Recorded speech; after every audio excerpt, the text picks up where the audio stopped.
Hi, Mrs. Dieter here with Heroesmart Homeschool Academy. Welcome to class. It's really good to have you. Today's lesson, we're going to be doing some multiplication word problems, and I think we'll have fun with that. Let's open up with the word of prayer, and then we'll get right into today's lesson.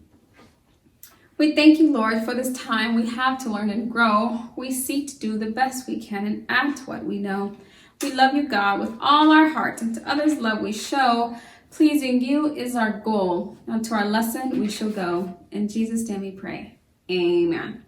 Amen. Let's also recite our morality creed. I believe in Jesus Christ, the Messiah who died and was resurrected from the dead to save humanity from sins. He is my Lord, Master, Boss, and Savior. I love God. I love myself and others with the God kind of love. I believe that the Bible is inspired by the Spirit of God and is the basis for morality, rights, and wrongs. I look to the Spirit of God to understand God's intent behind every letter of the Bible. I abide by this intent, and I live to honor God in thought, in word, and in deed. I believe there is a heaven to gain and a hell to shun. Father, please give me grace and mercy to please you more. This is my morality creed. In the name of Jesus. Amen. Amen. Great work. Well, thank you for reciting that creed with me. Let's go ahead and get right into today's lesson. We are in week 22, day 1. If you have your workbook, you can turn to that location. And we're just going to read some word problems and see if we can calculate them based on what we know how to do. Okay, the first word problem says 3 children have $4 each. 5 children have $5 each. How much do they have together? So let's firstly find out how much each group have separately, and then we'll add it together and find out how much all of the children have together. So the first group is the 3 children with $4. Let's break that down. 3 children have $4. 3 children with $4 among themselves. That means each of the 3 children have $4 each. And the second group of children, 5 children have $5 each.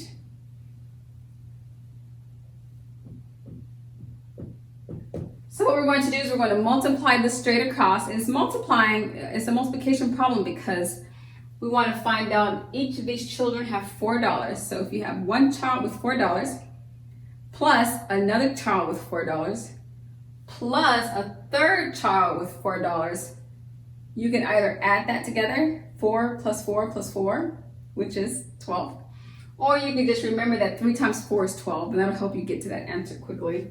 3 times 4 is 12. The same is true down here. The reason this is a multiplication problem is because each of the 5 children have $5 each. So in your mind, think of rows and columns. 5 children, here are 5 children. Each child has $5. Here are $5. How much total money do they have? Well, you want to kind of visualize that.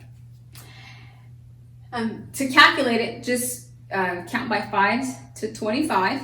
So here we go. We got 5 to count 5 groups of 5, and the answer will be 25. 5, 10, 15, 20, 25. So 5 children, $5 each. Among themselves, they have $25. Among the first group of kids, they have $12. But the question says, how much do they have together if we add all their monies together? So this becomes an addition problem, and we're going to solve. What's 2 plus 5? 2 plus 5 is 7. What's 1 plus 2? That's 3. So the total amount of money the children have among themselves is $37. Okay? Great work. Okay, let's look at the second question. It says, a ladybug has 2 wings. In a room, there are 8 ladybugs. How many total wings are in there? How many total ladybug wings? Well, each ladybug has 2 wings. So this ladybug has 2 wings. This ladybug has 2 wings. All 8. We want to find out how many total wings. So that's an easy, you probably immediately know that's going to be 2 wings times 8 ladybugs. Because each of these 8 have 2 wings, so we want to multiply. 2 times 8, you can say 2 times 8 by putting up 8 fingers and counting by 2s. 2, 4, 6, 8, 10, 12, 14, 16. Or you may have just memorized that 2 times 8 is 16, and that works well too. And that's the answer, 16 total ladybug wings.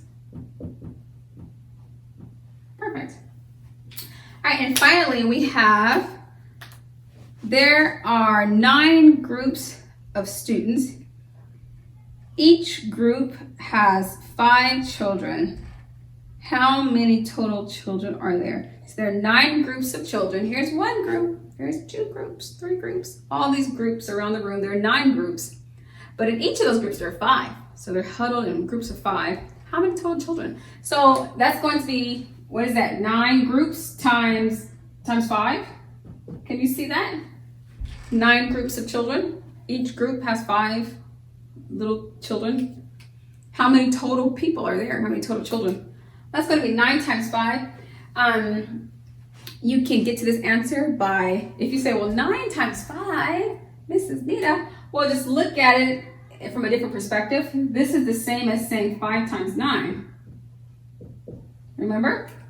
So if this is the same as saying 5 times 9, then all you have to do is count by 5s until you reach your 9th finger. Are you ready?